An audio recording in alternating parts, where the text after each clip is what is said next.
it's me, Stacie, and welcome back to my channel. If you are returning, thank you so much for coming back because you did not have to. And if you are brand new here, welcome. Okay, we have fun over here.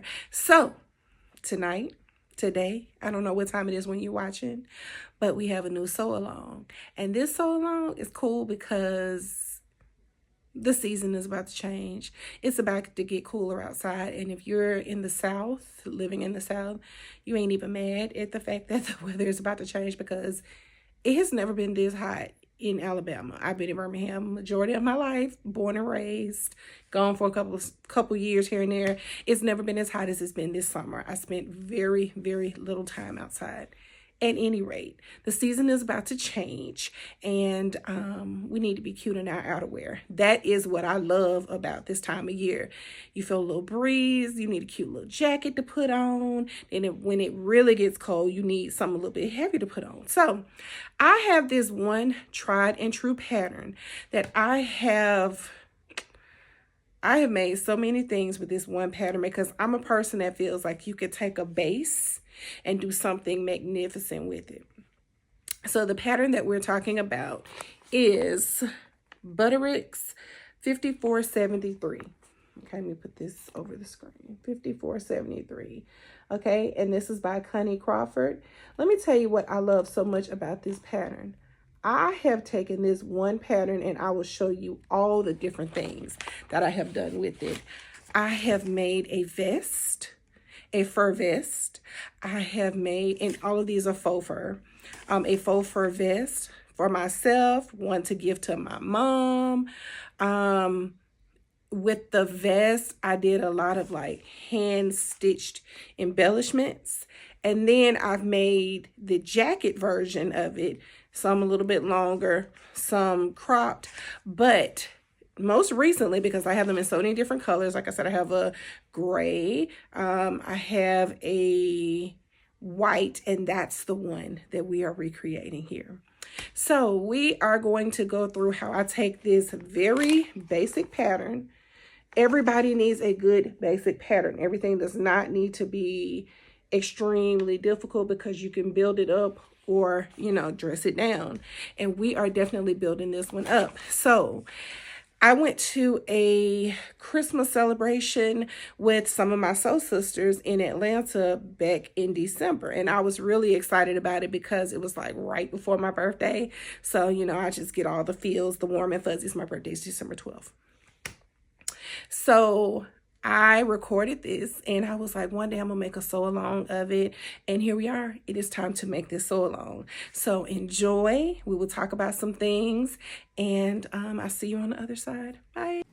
All right, so let's get into Butterick's 5473. And let me give a little bit of background, okay? Love this pattern by Connie Crawford because when I started sewing back in 2018, yeah, I think, 2018 was when I really was like, okay, I'm kind of having fun. I may make me some clothes.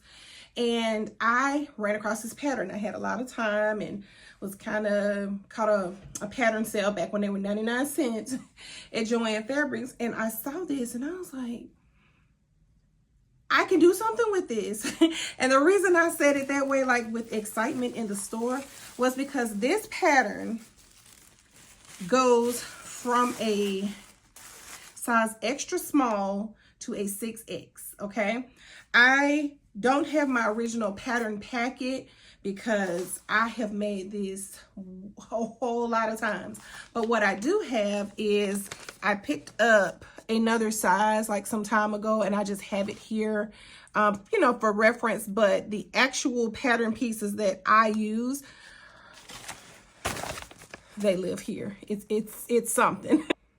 Okay, so one of the things I love the most about this is all the detail that it gives you about this pattern. So if you are somebody who says, oh, I have a wider shoulders but a smaller bust, so I have a shorter torso but I'm, you know, plus size, this pattern is excellent for whatever you want it to be, okay? So pattern adjustments. okay, XXL through 6X. These patterns are designed for full-figured women's proportions. Each pattern is specially fitted for rounded shoulders, fuller stomachs, thicker waistlines, and various body stances. The armholes, shoulder width / angle, hip proportion, and necklines are specially designed to accommodate and drape correctly on any of most figures. Trust me when I say I have made this simple pattern several times and it wins me prizes every time. I love it and you will too. So it gives you all the possible adjustments that you would need to make. Hip adjustments, okay? If you're a pear figure, what you need to do, you know, how do you determine if you're a pear figure, okay? If you're an apple figure, you know, you may have a flatter tush. You may need to bring the side seam over the hip area. It just gives you so much good information. And yeah, I feel like every woman, okay, not saying that you're not a woman if you're not fuller, you know, in body, but you get what I'm saying. If you know you have a little more to love, get this pattern. Please add it to your collection and run with it. I have done so many great things. It just gives you so many great tips. It gives you great tips for the pants fitting.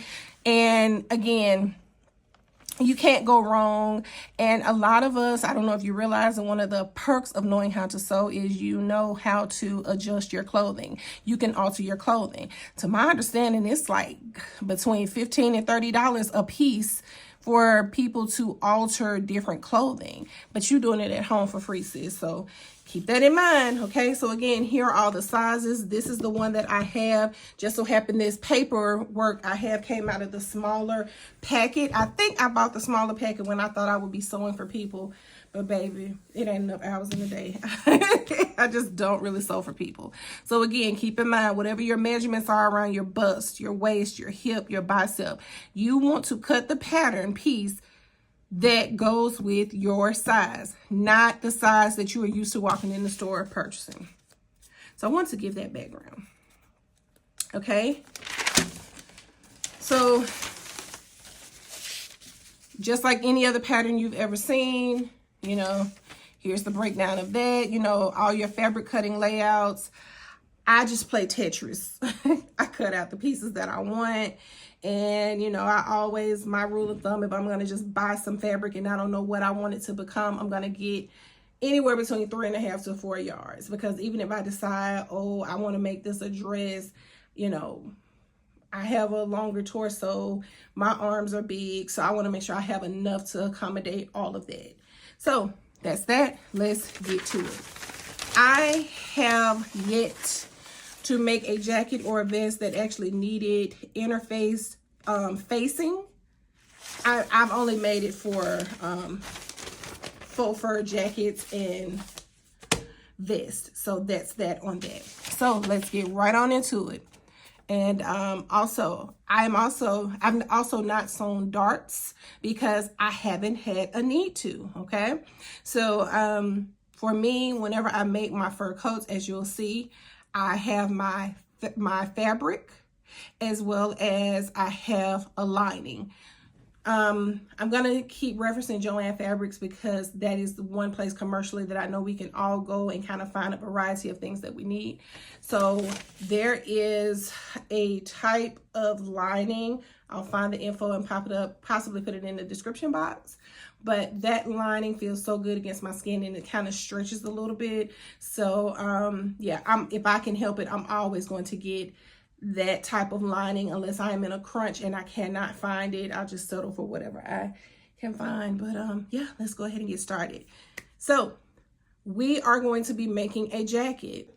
As far as the pieces that we need to cut out for this particular pattern, again, very easy, very simple sew. You'll need one, not necessarily two, because we're not doing a longer version. We're just only doing the jacket. So you need 1, 3.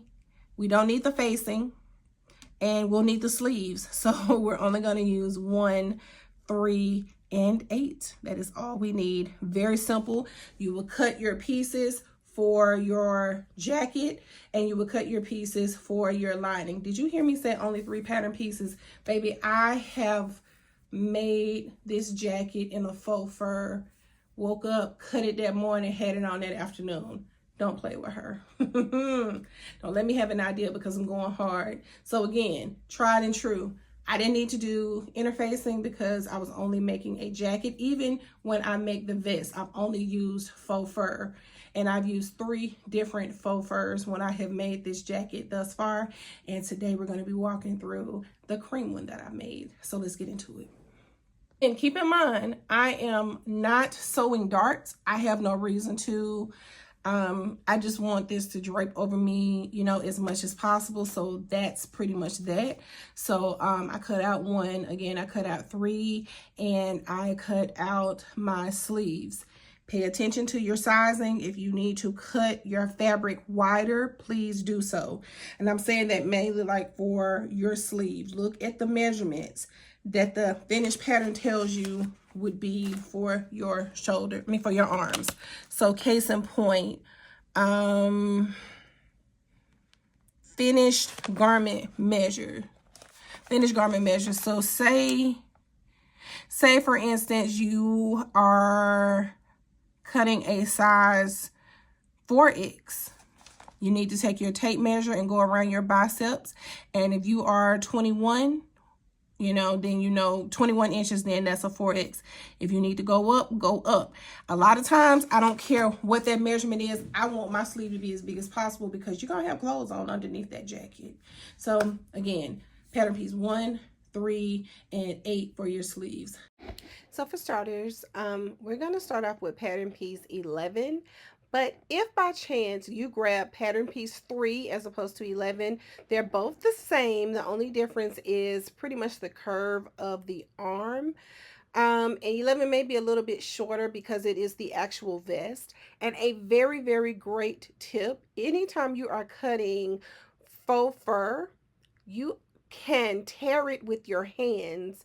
If you go to Joann Fabrics or most anywhere else, that's how they tend to cut the fabric for you, with their hands. In doing so, you have less flyaways of the fur, of the fibers.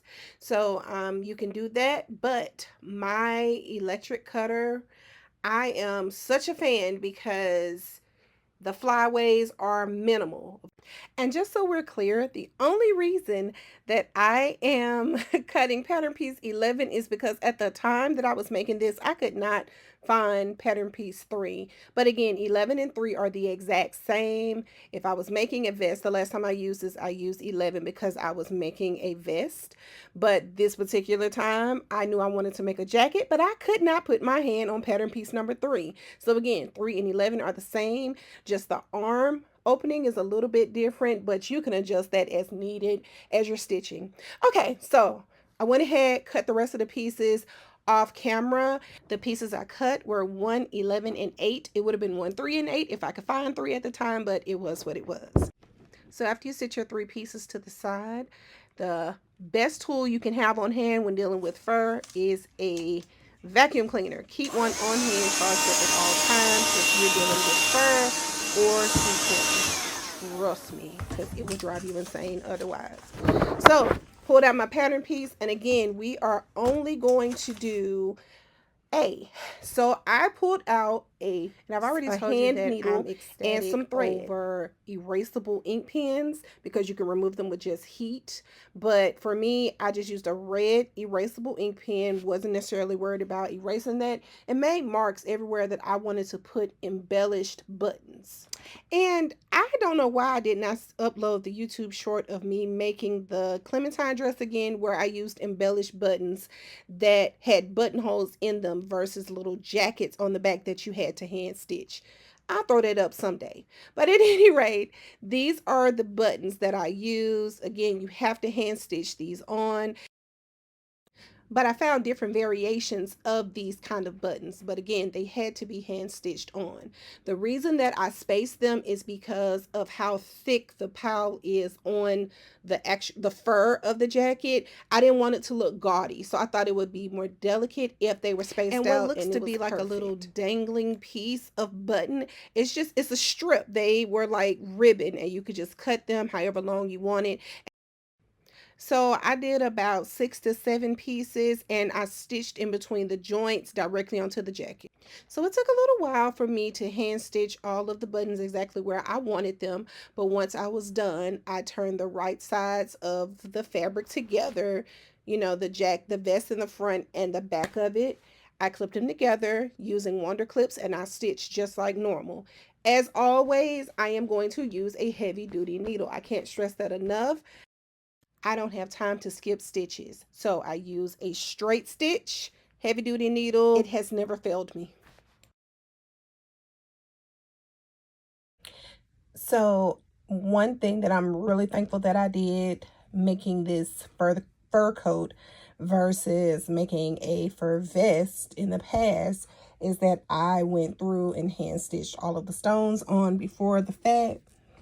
And of course they're kind of dangling because I wanted to have like their teardrop effect, so it'll look better when everything is all said and done. But I just did some little loose stitches. Some of these marks I didn't even honor because once I started working I was just happy with the placement.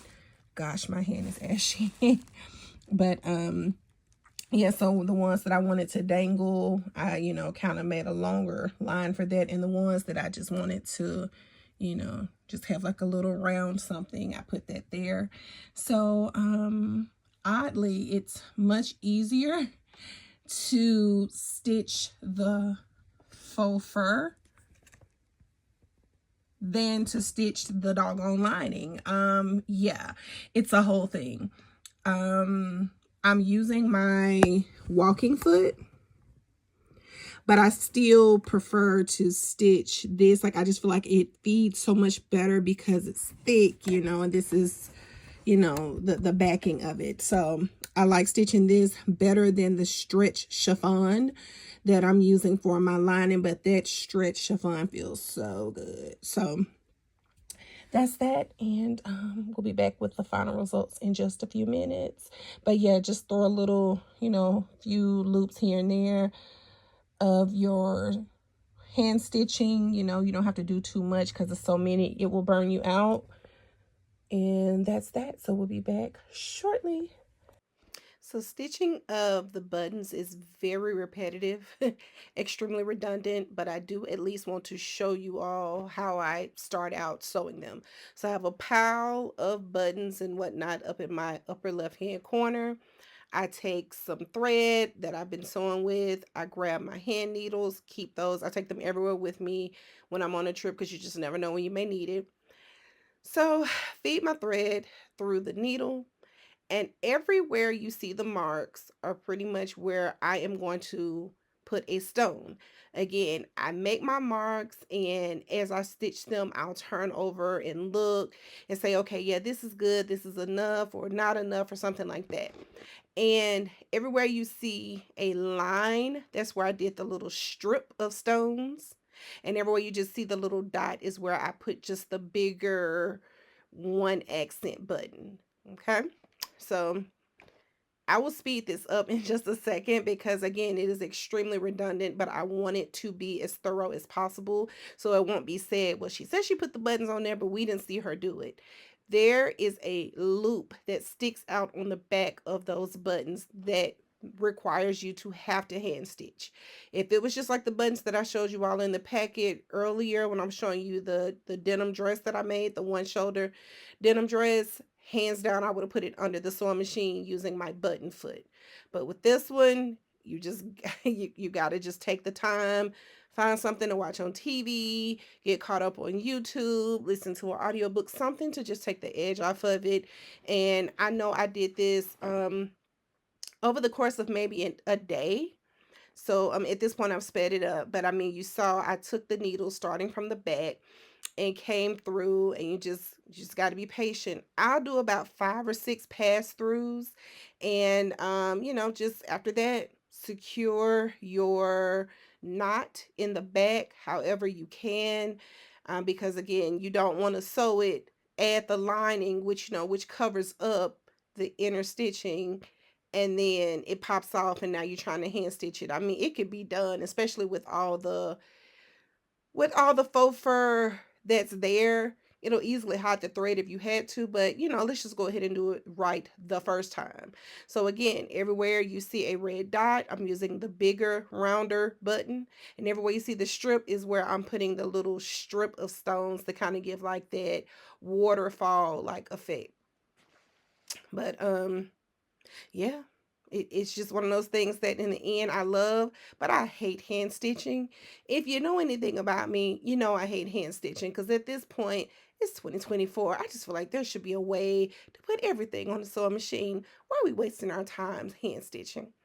But nothing tops the quality of something that's hand stitched. In the end, when I show you all how to do the lining, when you add the lining, a lot of people close up the hole, you know, once you turn, when you put the lining, you're pretty much stitching the outer fashion fabric the way, like you make the pattern twice. That's the best way I could say it. You make that out, you make the jacket, and then you make the jacket again, but with the lining. Put the like sides together, stitch around the frame, and just leave an opening big enough for you to, you know, reach in and pull it inside out. I do not, if I can help it, I do not hand stitch my opening. If I can help it, I'm going to throw it on the sewing machine. Why are we going? Because I just feel like there's enough thread in this world that blends, and no one should be able to see that I closed that hole up with the sewing machine versus me stitching with my hand to hide something. But at any rate, I just thought I'd throw that in there because I don't think I mentioned that later on in the video as to how you actually close the hole up when you're done. But anyway, these are the little strips you saw when I took, they sell it in Joann as if it's like ribbon.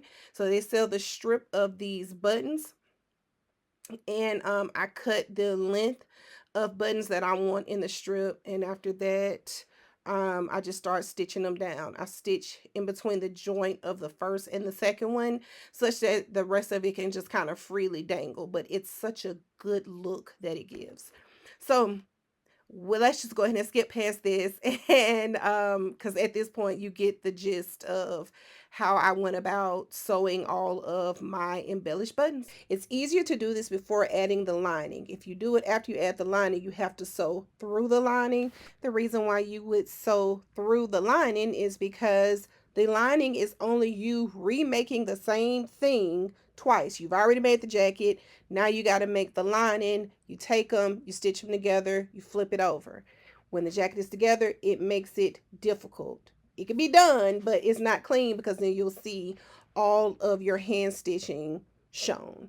Trust me, do this and then go back and add the lining in. So after you've hand stitched on all the buttons that you want, they're sitting exactly where you want them to be, and you've secured them, take the sleeve and fold it into a taco with the wrong side being on the outside. Take it to the sewing machine, and you're going to give it a straight stitch down the side. Whenever, because I have big arms, whenever I'm stitching something like this, I'm always, before I drop it into my arm opening of my top, I'm going to pull that sleeve all the way up to my shoulder to make sure I don't need to make any adjustments. If you have big arms, I always suggest this. But now we're ready to drop the sleeve into the arm opening that we created. Give it a straight stitch around in a circle, and then repeat that for the other sleeve and sit it to the side. Hello. Quick question.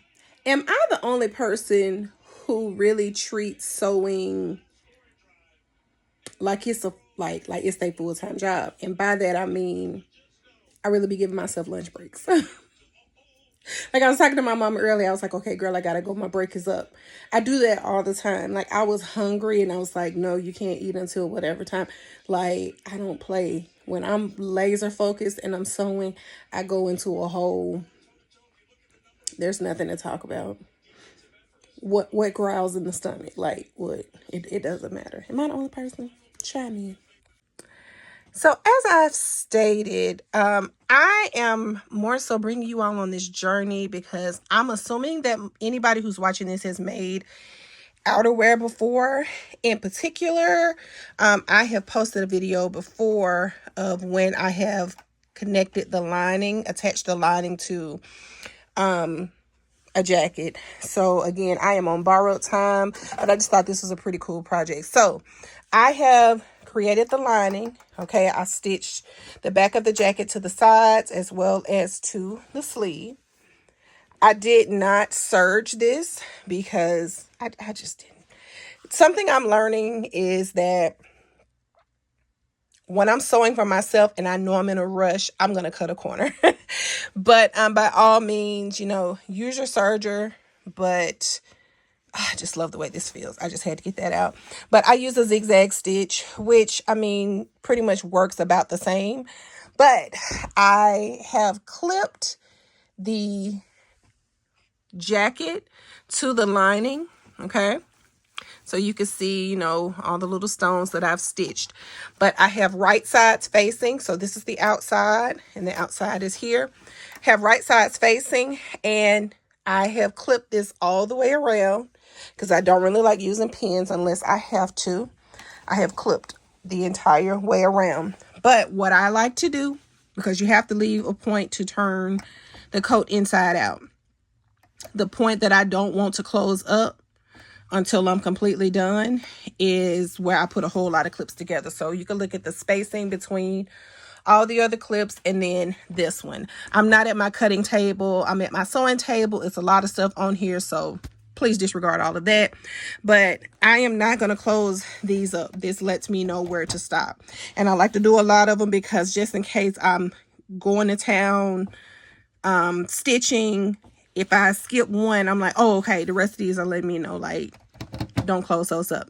So stitch around, leave this open, leaving this open such that I can turn the coat inside out, put everything how it needs to be. And then after that, clip that opening together, turn the frayed edges inward, and just do like a nice little stitch across the bottom. So, we'll close that pocket up and that'll be that. And we will be through with the jacket. The only thing I will have to do is come back and, maybe turn the bottom of the sleeve, the actual fashion fabric, the fur, turn that under just a little bit to give it, close up that hem on the bottom of the jacket.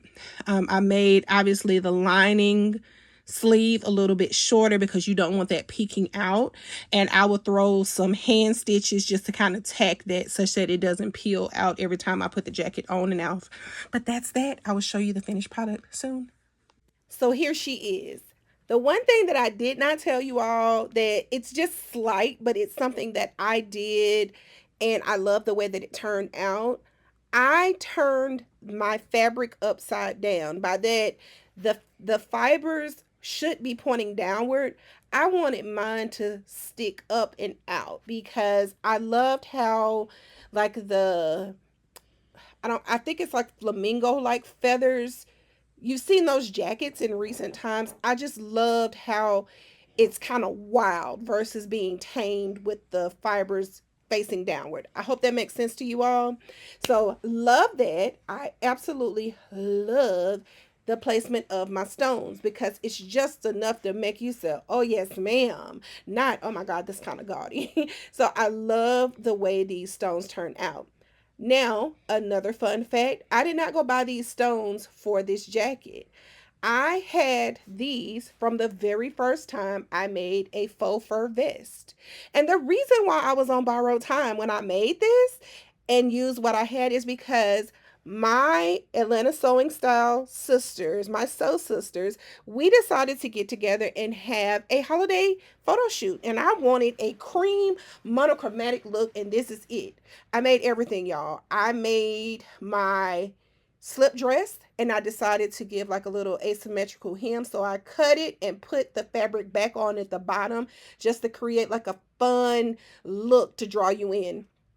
And because I knew at some point I was going to want to take this jacket off, I decided to use Mimi G's Georgia turtleneck pattern. It's one of her digital patterns from when she first, started being online. And I use that thing for everything. So I used some cream mesh fabric.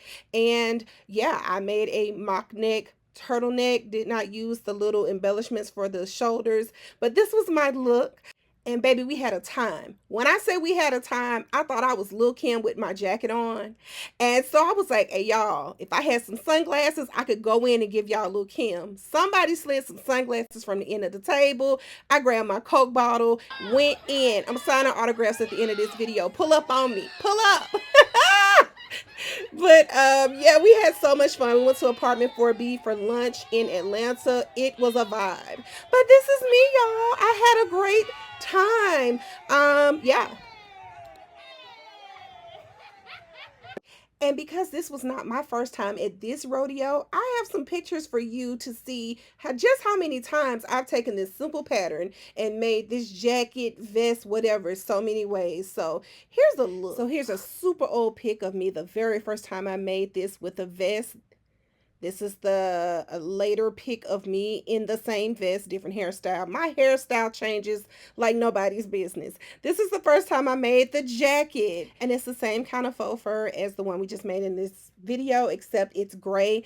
Let me tell y'all something funny about this. I thought I was everything in this jacket, and I went to my friend's baby's first birthday party, and they told me that in order for me to go play with the kids, I had to take my shoes off. I was like, all right, y'all, it's been real. I would not take my boots off, y'all. I was cute though. And so last year I brought this jacket back out. It was Christmas time. It was a look in these Birmingham city streets. I thought I was a vibe, baby. So I hope you enjoyed the sew along. I will be making another one of these. I definitely have some pink shaggy faux fur that just needs to be cut for no apparent reason. And honestly, I'll go ahead and put out there the look that I really want to recreate with the pink faux fur. Angela Simmons has this picture. Just a simple, I love a white tee or a white button down with some jeans. Can never go wrong with that classic look, trust me. But she had a picture some time ago, and I had it saved in my phone forever. If I have it, I'll pop it in. But white shirt, just t-shirt, some jeans, heels, and this pink, I'm sure hers might have been real, but this pink fur jacket. And I'm like, that's so dope. So again, I have the gray. I have the white that we just finished.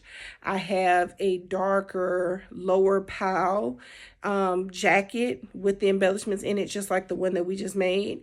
And yeah, I think I'm about to pull this pink out and get to it. But even though I made that, I was like, I need something to wear with it. And I was going for a monochromatic look. So I had some crepe backed satin, and I made a slip dress. But I made the slip dress, but with a little flare to it. So to keep it from just being long and straight, I decided to cut it asymmetrical, the hem of it, and then add another piece to the bottom of it. So it gave like a cool little design, even though it's all still the same fabric. Love, love, love, love, love that. And one thing I love about slip dresses in particular, this particular slip dress, is that it's cut on the bias. So the way that it hugs your body, the way it just kind of, contours to your frame, I'm so here for it. And then because of the time of year, I decided, let me take another tried and true pattern of mine. I always use the Georgia turtleneck pattern from Mimi G. I use that. I may put the little embellishments on the sleeves, but more often than not, I'll leave them out, because if I need a quick just turtleneck or something just kind of fitted, I can make like a regular little collar. But that pattern, I have used that in the same way I have used this pattern. So I made everything that you saw. Shoes came from Target. They were too high for me. They might end up on my Poshmark.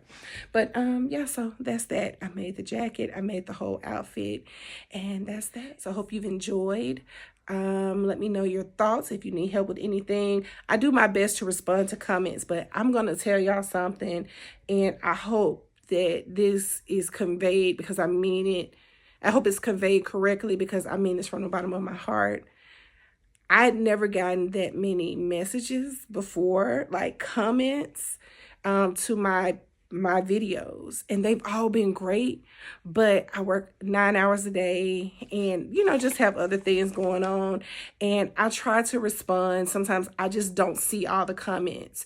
I have YouTube Studio app on my phone, and it'll kind of say like, hey, you haven't responded to these, but I don't see them all. So if I have not responded to you, I promise you, I mean no harm. I come in peace. Just give me a minute to get back to you. I promise you, I am not ignoring you. I promise, I promise, I promise. But there are just only so many hours in a day, and I just don't see all of them when they come through. So that's that. I hope you all have enjoyed. If you are not subscribed, go and click the button, baby. I'm tired of telling y'all this. Go ahead and click the button. Stay over here with me. If there's a pattern that you would like to see on a different body type, such as mine, let me know what it is and we'll get to it. But that's it. That's all I have. And I hope you have enjoyed. Bye. Take care.